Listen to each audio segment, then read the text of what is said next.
Hello friends, welcome to daily weather update. আজ হলো 8ই জুলাই এবং বিকালের দিকে ভিডিও শ্যুট করছি। এই মুহূর্তে কি আবহাওয়ার আপডেট উঠে এসেছে সমস্তটা নিয়ে আপনাদের কাছে চলে এসেছি একেবারে স্যাটেলাইট মোডে। অলরেডি দেখতে পাচ্ছেন আজ দক্ষিণবঙ্গে, গোটা দক্ষিণবঙ্গ জুড়েই কিন্তু সকাল থেকে মেঘলা পরিস্থিতি রয়েছে। নিম্নচাপ হয়তো চলে গেছে, নিম্নচাপের সেরকম হয়তো এখনও আর প্রভাব সেরকম দক্ষিণবঙ্গে অতটা নেই, তবে মোটামুটি যে মেঘলা আকাশের পরিস্থিতি কিন্তু আছে এবং কিছু কিছু জায়গায় অলরেডি দক্ষিণবঙ্গের জেলায় সেখানে কিন্তু বৃষ্টিপাতও হচ্ছে। এদিকে একটু যে মেঘ দেখা যাচ্ছে কিন্তু কিছু কিছু জায়গায় দক্ষিণবঙ্গের ক্ষেত্রে, বাকি জেলায় আপাতত যে বৃষ্টির মেঘ সেরকম না হলেও কোথাও কোথাও মেঘলা আকাশের পরিস্থিতি রয়েছে এবং আপাতত বৃষ্টির সম্ভাবনা কিন্তু দক্ষিণবঙ্গ জুড়ে থাকছে। যেখানে যেমন মেঘ উঠবে সেই অনুযায়ী কিন্তু সেখানে বৃষ্টিপাত হবে, যে সম্ভাবনা তবে ভালো রকমই রয়েছে গোটা দক্ষিণবঙ্গ জুড়ে। কিন্তু এটা আমি বারবারই বলি যে এবার মেঘের উপর নির্ভর করে পুরোটা, সেটা কোথায় মেঘ উঠবে তার উপরও বৃষ্টি নির্ভর করে। সো তাই মেঘের উপর ডিপেন্ড করবে কোথায় কি বৃষ্টি হবে। এদিকে বাংলাদেশের দিকে কিন্তু বৃষ্টিপাত ভালোই চলছে, মেঘলা আকাশ সেখানেও রয়েছে এবং উত্তরবঙ্গের দিকেও কিন্তু মেঘের পরিস্থিতি বজায় রয়েছে। এদিকে উড়িষ্যার দিকেও অল্প বিস্তর কিন্তু বৃষ্টিপাত দেখা যাচ্ছে এবং নিম্নচাপ সেটা কিন্তু সরে গিয়েছে।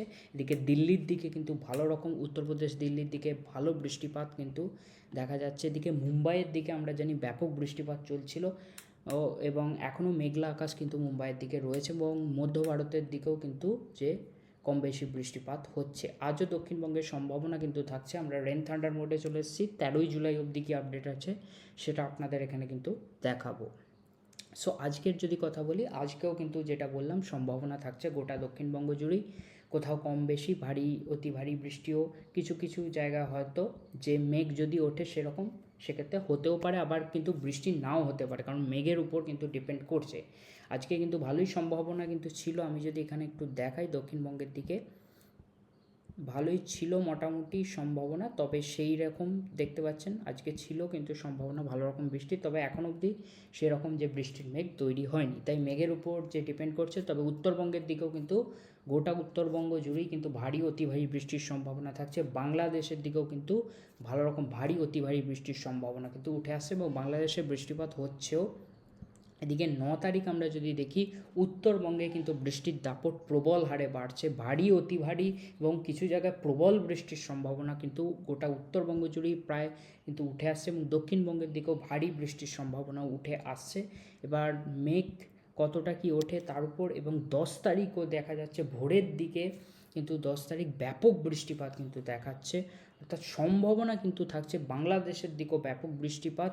এবং এদিকে যদি আমরা দেখি, এখানে বাংলাদেশের দিকেও দেখতে পাচ্ছেন ব্যাপক যে ভারী অতি ভারী প্রবল বৃষ্টিপাতের সম্ভাবনা উঠে আসছে এবং এখানে দেখতে পাচ্ছেন যে দক্ষিণবঙ্গেও যে ব্যাপক বৃষ্টিপাতের সম্ভাবনা কিন্তু থাকছে। 11 তারিখও কিন্তু ভালো কিন্তু যে বৃষ্টিপাতের সম্ভাবনা দক্ষিণবঙ্গ জুড়ে উঠে আসছে। এবার পুরোপুরি ডিপেন্ড হবে যে কেমন কি যে বলা চলে মেঘ ওঠে এবং আদৌ এই বৃষ্টিপাত হয় নাকি, তবে সম্ভাবনা মারাত্মক জোরালো।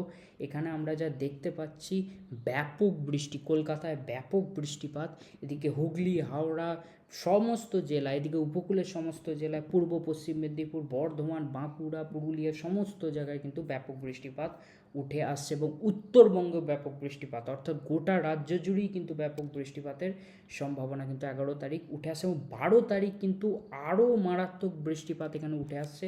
আমরা এখানে যদি দেখি 54 মিলিমিটারের কাছাকাছি বৃষ্টিপাতের সম্ভাবনা উঠে আসছে কলকাতার কাছাকাছি দিকে, পূর্ব মেদিনীপুরের দিকে। আদৌ এবার যে সম্ভাবনা মিলবে নাকি সেটা এখন বলা যাবে না, কারণ যে সময়ের সাথে সাথে সম্ভাবনাও চেঞ্জ হয় এবং আপডেটও চেঞ্জ হতে যে থাকে।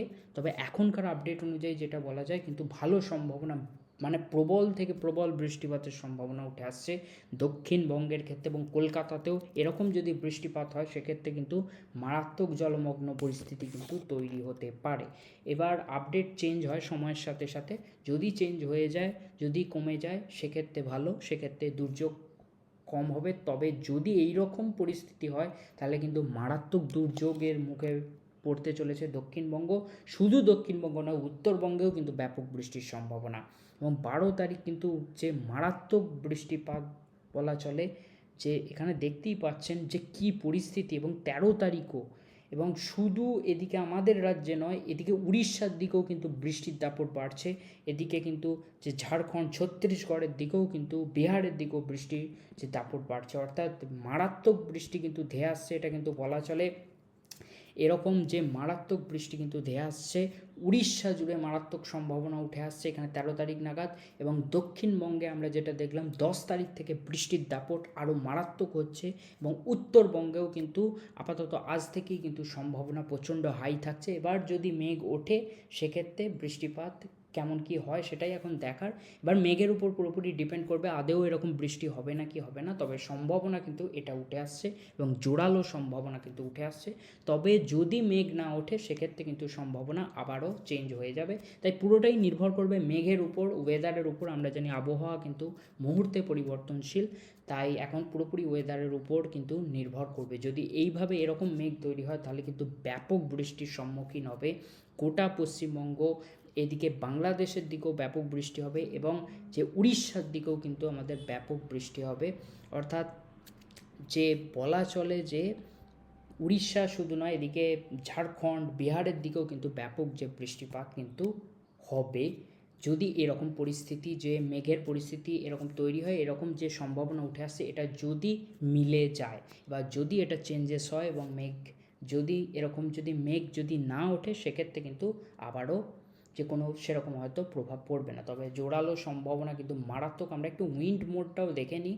এখানে উইন্ড গাস্ট মোডে কোনো হাওয়ার কি সম্ভাবনা থাকছে নাকি শুধু বৃষ্টিপাত। মোটামুটি হাওয়ার অল্প বিস্তর উপকূলের দিকে ঝোড়ো হাওয়ার কিন্তু সম্ভাবনা থাকছে এবং কিছুটা থাকছে, তবে 40-50 কিলোমিটার বেগে কিন্তু গাস্ট উইন্ড কিন্তু দেখা যাচ্ছে। অর্থাৎ সম্ভাবনা কিন্তু থাকছে অল্প বিস্তর। সো এবার দেখা যাক, মেঘের উপর এটা পুরোপুরি ডিপেন্ড করবে কী পরিস্থিতি তৈরি হয় দক্ষিণবঙ্গ জুড়ে, উত্তরবঙ্গেও কী পরিস্থিতি তৈরি হয়। এবং অলরেডি তো উত্তরবঙ্গে তো মারাত্মক আগেও বৃষ্টিপাত হয়েছে এবং উত্তরবঙ্গে আজ থেকেই সম্ভাবনা প্রচুর হাই। এবং অলরেডি যে উত্তরবঙ্গে বৃষ্টিপাত হয়তো কিছু কিছু জায়গায় শুরুও হয়ে গেছে এবং উড়িষ্যার দিকেও ব্যাপক সম্ভাবনা কিন্তু উঠে আসছে। দেখা যাক, এবার পুরোপুরি মেঘের উপর ডিপেন্ড করবে। যদি মেঘ, যে বলা চলে এরকম যদি মেঘ না ওঠে, এরকম যদি পরিস্থিতি যদি নাও তৈরি হয় তো সেক্ষেত্রেই ভালো, নাহলে কিন্তু মারাত্মক দুর্যোগ পরিস্থিতি তৈরি হবে এবং মারাত্মক জলমগ্ন পরিস্থিতি কিন্তু কলকাতা এবং যে যে বিভিন্ন জেলা জুড়ে আমাদের যে দক্ষিণবঙ্গের ক্ষেত্রে সেখানেও তৈরি হবে, উত্তরবঙ্গের দিকেও তৈরি হবে, উড়িষ্যাতেও, এবং এদিকে যে বলা চলে ছত্তিশগড়ের দিকেও এবং যে ঝাড়খণ্ড, বিহারের দিকেও কিন্তু তৈরি হতে পারে। সো ফ্রেন্ডস, এই ছিল আপডেট, যেটুকু আপডেট ছিল আপনাদের জানালাম। এবং যদি টেম্পারেচারটাও বলে রাখি, এই অস্বস্তিকর গরম কিন্তু থাকবে এবং যে ঘামের পরিস্থিতিও থাকবে। তবে যেহেতু রোদ সেরকম দেখা যাচ্ছে না সেক্ষেত্রে একটু গরমটা কম হবে। তবে যে অস্বস্তিকর গরমের পরিস্থিতি কিন্তু থাকবে এবং বৃষ্টির সাথে সাথে সাময়িক স্বস্তি কিন্তু আসবে। আবারও সাময়িক স্বস্তির পর আবারও গরমের পরিস্থিতি কিন্তু থাকবে। সো গরম থেকে মোটামুটি এই যে অস্বস্তিকর একটা যে অবস্থা, এটা থেকে আপাতত মুক্তি নেই। তবে কিছুটা গরম অবভিয়াসলি কম হয়েছে এবং অনেকটাই কমেছে বলা চলে টেম্পারেচার, যেহেতু বৃষ্টিপাত এবং মেঘলা আকাশ রয়েছে। তবে অস্বস্তিকর পরিস্থিতি থাকবে। সো ফ্রেন্ডস, এই ছিল আপডেট। ভিডিওটি ভালো লাগলে অবশ্যই কিন্তু লাইক করে দেবেন এবং চ্যানেলটিকে সাবস্ক্রাইব করে রাখতে ভুলবেন না এরকম লেটেস্ট আপডেটস পাওয়ার জন্য। দেখা হচ্ছে পরবর্তী ভিডিওতে। এখন মতো আসি, বাই বাই।